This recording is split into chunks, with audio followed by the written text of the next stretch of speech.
Sanbonani, dumelang, molweni, dimacheroni, absheni, hello. Kuhle ukuthi sinithole at this time siphinde sizohlangana for this video that we want to share with you, the video that we promised in our previous video where we spoke about the fact that the Bible did not sanction slavery. The Bible did not sanction, colonialism.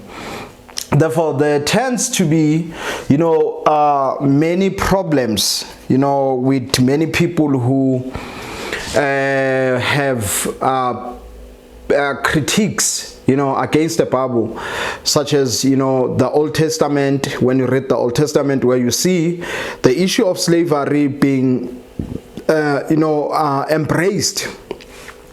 And it seems as if God is not doing anything about it. And then there's also in the New Testament where people see scriptures, such as your Ephesians 6:5, where people are commanded to slaves obey your masters.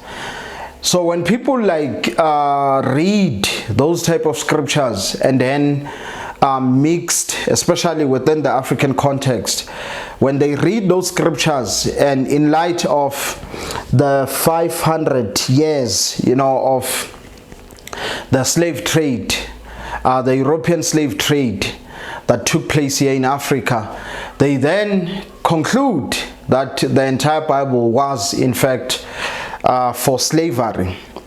But there are certain things that we need to understand when we approach the issue of slavery and the Bible, is that biblical slavery was different. Biblical slavery was different. But prior to us saying that, let us first deal with certain issues. Prior to the coming of the Europeans on the African continent, slavery in the African continent existed. I think slavery existed in the entire African continent except for South Africa. South Africa, was the only region where slavery was a taboo. The act of you owning another human being was a taboo. Even when it was as a result of war, where the different clans, the different nations were fighting, you were not allowed to capture people and enslave them. It is said that the prisoners of war, when they were captured, if their family, if their clan or family members, know where the person is, and they will simply take a cow and bring it to the place where he was captured. He was quickly, let go, even a day or so. And if there was no family member, coming to the rescue of that person, the person was simply let go. He was not used to then, exploited to then build, houses and all these other silly stuff that we had via civilization. Which we had via the exploitation of other human beings. So in South Africa, that was non-existing. It only existed when the Europeans came, first with Jan van Riebeeck, who, when he landed here, they brought slaves from Asia and West Africa, the Dahomey and other parts of Asia. They brought those slaves here, and then they tried to also enslave our ancestors, of which this is why you had that 400 years of resistance coming from our South African ancestors, because they saw slavery as a taboo, and they even helped other slaves to run away from their masters, and they integrated them into their clans. That's why you also find, when people do certain DNA tests and all this type of thing, you do find, some people carrying genes from, West Africa, East Africa, and all of that, because those people were brought here as slaves. And as they were brought here as slaves, when they escaped, our ancestors simply integrated them. In the Eastern Cape, there is a whole clan, which is, a clan of white people. It was started by white people, and then they were integrated to the communities, not enslaved, integrated, and they were given lands and some livestock, and now they became part of the people of this native land. So slavery was not non-existent in South Africa, but in the entire continent, in the entire African continent, slavery existed. And the slavery that existed in the entire African continent was obvious when one clan, one nation, one kingdom, one empire attacks the other. They would have prisoners of war, and those prisoners of war, they were then enslaved. But something that used to happen is that prior to the person the person dying, so they will do what? They will give the person freedom and give him equal standing, to the same equal standing as the people who enslaved him or her. So it wasn't based on this biological fiction of there being superior, inferior type of races in this world. So it existed, and the prominent economist, I think in Ghana, he died recently, I forgot his name. He was a prominent Pan-Africanist economist. He died around 80. He was a Pan-Africanist economist. He showed that when the Europeans came in West Africa especially, they were able to succeed in terms of getting slaves there, because one thing that used to happen was that with the king, let's say there was this empire, and as there is an empire, they have slaves. So it was according to the native laws within West Africa, they were supposed to feed those slaves. They were supposed to take care of those slaves.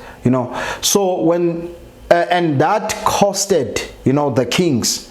They felt that it was a cost to maintain slaves. So when the Europeans came, they quickly saw an opportunity to unburden themselves economically by taking these people and selling them, and in return also receiving certain stuff from these very same Europeans.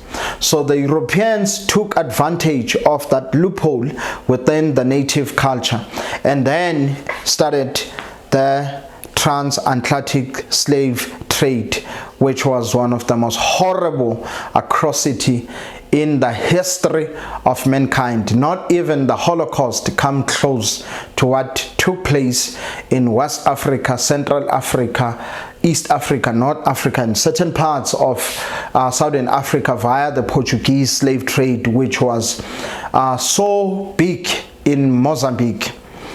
So just to clarify that, slavery happened.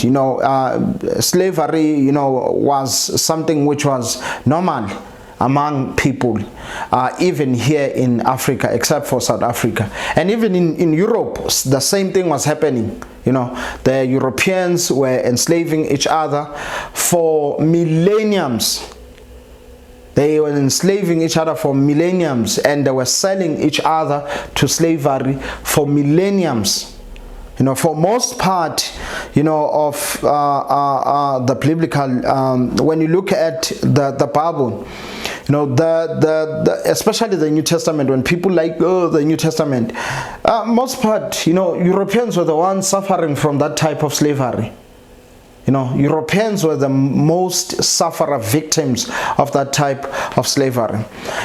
But yeah, just to be clear, in the African continent, except for South Africa, we had slavery. In the entire non-African region, slavery existed. In Asia, it existed among every group. In Europe, it existed. In South America, North America, Australia, it existed. Slavery existed. So now, even during the Old Testament, it was the same thing. It was the same thing when God called Abraham. But something that you need to know, that we view, the way things are supposed to be in the world according to what God did in Genesis chapter 1, Genesis chapter 2. That was the perfect creation. And in that perfect creation, we did not see slavery. We began, to see slavery as people began, fell into sin. And even Noah cast his own son, Canaan, Canaan, a servant of servant will he be. So as men begin to grow in the world, we begin then to see slavery. And as men move away from God and started worshiping idols and getting involved in idolatry and all this type of stuff, they began to practice slavery. When you have these lazy people who do not want to do the work, they simply decide to create weapons and attack another group which is weaker, and then force that other group to then come do the work for them so that they can relax, have money, and have a great time whilst others are working for them. So that selfishness, that greed, in humanity, began to grow. And then when God calls, Abraham in Genesis chapter 12, slavery was systematic. It was hegemonic, to the cultures, of that region, that ancient Near East region. Slavery was hegemonic. Even in Egypt, people like to brag about Egypt, that we are Egyptians. People like to brag about, the Nubians, Ethiopians. People like to brag about those civilizations. Those civilizations were enslavers. They were imperialist. Those civilizations destroyed people. Those civilizations were involved in mass genocides against other people. And so in the ancient Near East and many parts of Africa, slavery had already become hegemonic. It had become sort of like a part of life, as you see with our phones. Slavery was like that. So now when God calls Abraham, he calls Abraham within that context. He calls this one man and a few of his servants. He calls him within that context, you see. And what God then does within that context, as he begins to work with Abraham, he begins, obviously, to change Abraham. Therefore, Abraham, even though he owned slaves, but because he was a worshipper of Yahweh, Abraham was not those brutal enslavers. So what, for example, look at what happened with Abraham's prominent servant. When at the time when Abraham was struggling to have children, he was fearing that if he dies without having a child, his servant is going to inherit his possession. You see, so in that context, even slaves could inherit their master's possession. So you can just see that's a different type of slavery. And then when God calls Abraham and then he calls the nation of Israel, they had servants, not slaves in that sense. They had servants, with Jacob and his children. They had servants. And they were also servants themselves when they went to Egypt. And when the nation of Israel started, with God leading the children of Israel in the Exodus, as we know it, and they started a new nation. God through them started a new nation, which you know as Israel. God had to put laws, because remember, God was working within their culture, within their worldview, and God was utilizing whatever was there in that culture to then proclaim, his revelation to them. He put serious restraints, on how one ought to treat his slaves.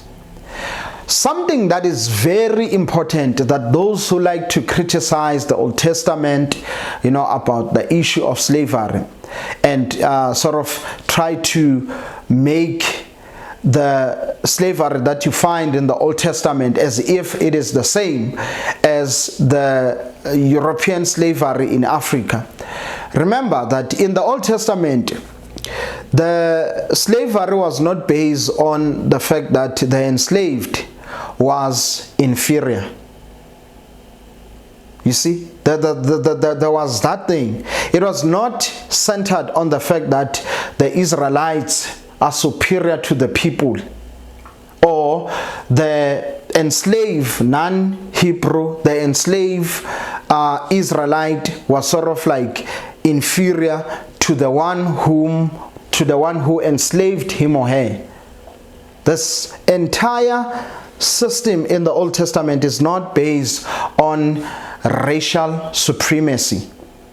You see, so people in the Old Testament could give themselves to slavery because they want to pay a debt.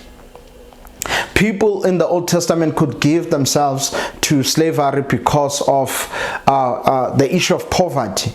You see, so if he wants to escape poverty, he can simply go to someone who has something and decides to serve those people.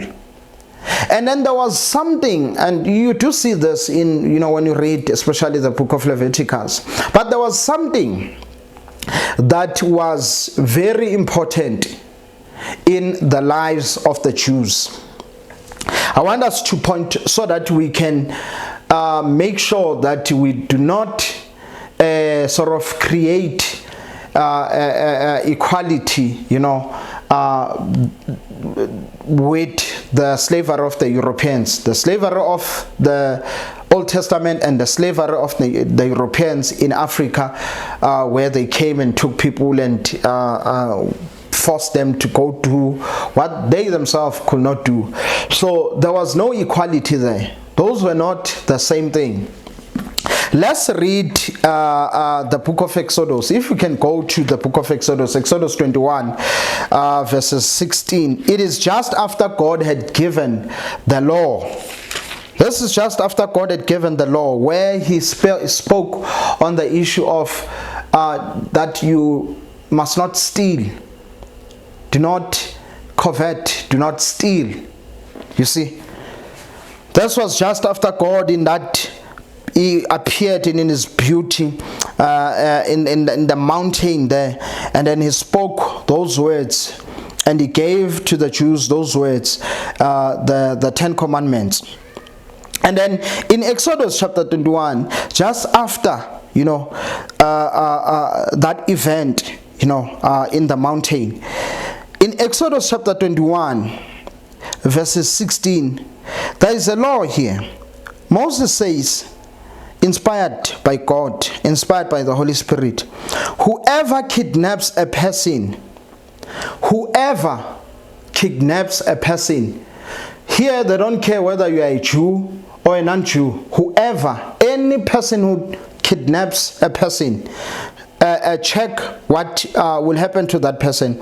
Whoever kidnaps a person, whether that person has been sold or is still held in possession. So if there is evidence that you kidnapped a person and you sold him, if you were caught having kidnapped a person and that person was in your possession, what was supposed to happen to you shall be put to death. You are supposed to be killed. If you were a man stealer, you are supposed to be killed.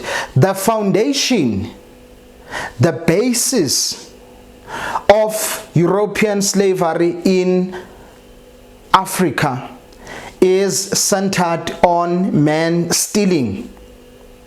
So, according to the biblical standard, those people were supposed to be killed. Those who stole people and those who bought from those who stole people, working together in this network where they went and hunted and took those people to the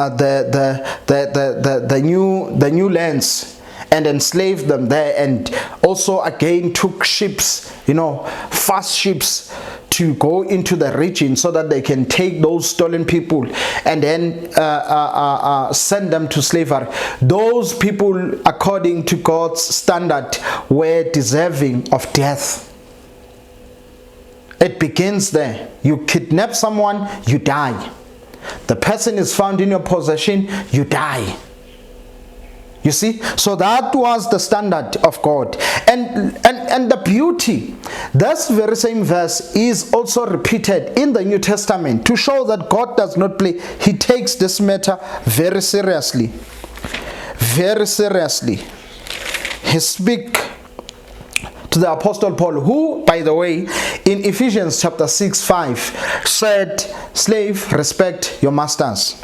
You see, so you don't just have, you need to be careful, you need to be, to try and figure out what is really happening. How can a person says in Ephesians 6:5, slave, respect your masters, and then in 1 Timothy, the same person then says that when you read 1 Timothy chapter 1, verses 8, we are going to end there in verses 11. Paul there says, now we know that the law is good, and if one uses it legitimately. This means understanding that the law is laid down not for the innocent. The law is not laid down for the innocent, but for the lawless and disobedience, for the godless and sinful, for the unholy and profane, for those who kill their father or mother, for murderers, fornicators, sodomites, slave traders, liars, perjurers, and whatever is contrary to the sound teaching that conforms to the glorious gospel of the blessed God, which he entrusted to me. So you can see that man stealing is ranked with the sodomites, is ranked with the liars, it is ranked with the murderers, it is ranked with the fornicators, it is ranked with all that is against God. So then how can you then say people who stole other people are doing that in the name of the God of the Bible, when the God of the Bible calls men stealers, when the God of the Bible ranks men stealers, with fornicators, murderers, and all of that. And he says that the law is intended for those type of people. That means the law has to punish those people. They are not the innocent people. They are the sinful and the profane. They are the unholy.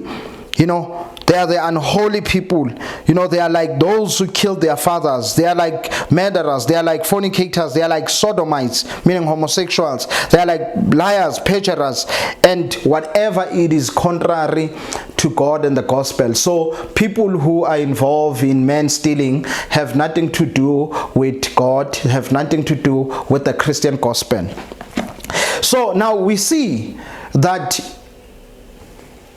according to what the Europeans did, that we push aside. The Bible doesn't allow that. And then there's this slavery that exists in the Bible, and then that's where we then see, where people gave themselves, to slavery because of poverty, because of paying a debt, and all other kinds of reason, except for men stealing. And then in Leviticus 25, I think let me just not read it, but I'll just talk about what it deals with. Leviticus 25, when you read verses 18 to 17, there was that year which was known as the year of Jubilee. This was every after 50 years, every after 50 years. So these were sort of like a time, where God destroy. This was a time where God destroy systematic injustice. This was a time where God was involved in making sure that injustice within the society does not become systematic like we have, in South Africa. In the year of Jubilee, which happened every after 50 years, people had to be liberated. Those who were enslaved, they had to be liberated. Those who were, because of slavery, were separated from their own families, they had to be restored back to those families. It was a time of forgiveness, and it was a time of wealth redistribution. There's some people who are complaining about that. That's why they will never take the Bible very seriously. Where property rights were restored. Right now, our ancestors used to own their own property. In South Africa, they used to have their own land. And white people, Europeans, white people came in, with guns and, deceit. And they forcefully took that land. And even today, most of the land is in majority, most of the land in majority is in their hands. And these people claim that, they worship God. And now, this has been happening, I think now for close to 2 centuries, if I'm not mistaken, because I do not buy this thing that Jan van Riebeeck, ruled South Africa. Jan van Riebeeck was only there in the Western Cape, and not also in the entire Western Cape. By the late 1800s, our ancestors were still fighting. They still had independent kingdoms. The idea that Europeans, ruled South Africa for centuries is a lie. But, we also talked about this. In 1910, the formation of the Union, 1913, the Native Land Act, and the various Group Areas Act, which were put there by the apartheid government just after 1948. Those, were in fact thievery. Something just because you call it a law doesn't mean like it is, not theft. Those Group Area Acts, all those type of laws were laws made by thieves. Those were laws made by thieves. Thieves were taking from the people who were innocent and then making sure that they put in laws to protect their thievery. But now, to make sure that, they passed that property to their own children, and their children inherited that property which was stolen. To make sure that such did not happen, God created the year of Jubilee that you can read about in Leviticus chapter 25, so that in justice, he knew that as you read in Genesis chapter 6, God knows that the heart of man is evil, continually, and therefore, if man has that evil heart, therefore injustice is going to take place in the society, and therefore man has to be restrained, in carrying on freely his injustice. And therefore, in the year of Jubilee, that was intended, to achieve that, and it did. And therefore, this is why sometimes when the Jews rebelled and forgot to celebrate those days and do what God had commanded, they were punished. God will allow, the Assyrians, God would allow the Babylonians, God will allow the Persians, God will allow foreign armies to come and invade them and destroy them, and He will take them out of the land because they do not heed His holy law. And therefore, the Jubilee, the year of Jubilee was intended to restore, people and provide, that harmony and unity within the society.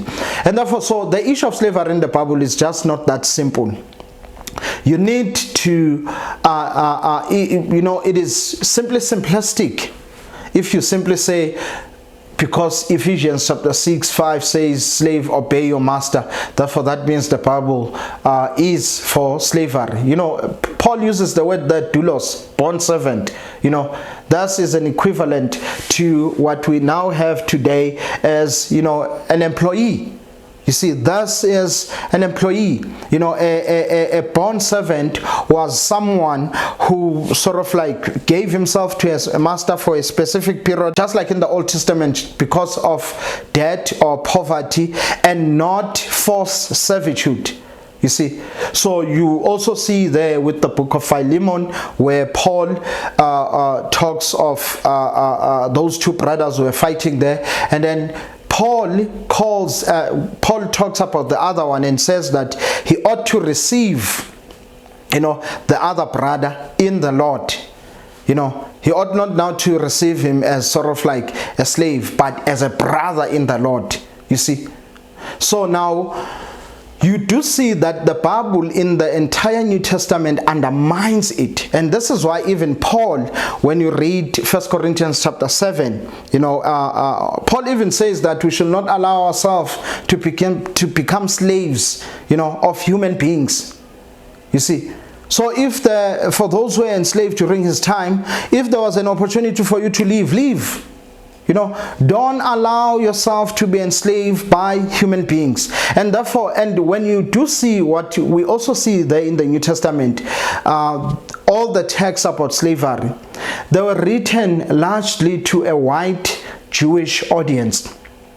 White Jewish audience. Those letters that Paul wrote, the letters in Galatia, the letters in 1 Corinthians, Timothy, you know, when you check there, Paul is the context there, the audience, you know, whom Paul is writing to. These are Jews and Gentiles, Greeks, you know, white people. So they were the people who were enslaved. And therefore, if now you are trying to make it as if, oh, okay, God, this is the book of white people, and therefore this white God of these white people allowed them to come and then enslave us. But in the very same book, most of the people who were enslaved, they were the very same white people, enslaved by other white people. You see, so these things you ought to make sure that you think, and you just don't, you know, come up with this simplistic views as if this is 1 + 1 is 2, as if it is that simplistic. It is not that simplistic. So the thing is, you know, what we have in the transatlantic slave trade, the European slave trade that took place here in Africa, where people were uprooted from their lands, has nothing to do with the Bible. It has nothing to do with the Bible, and the Bible did not support it. Please like, share your comments if you have any, and if you have problems, you know, you can even contact us. Don't forget to also read your Bible and go check this content that we are talking about, to check if it is true, and please offer your critiques. I hope ube nosuku oluhle. Bye bye.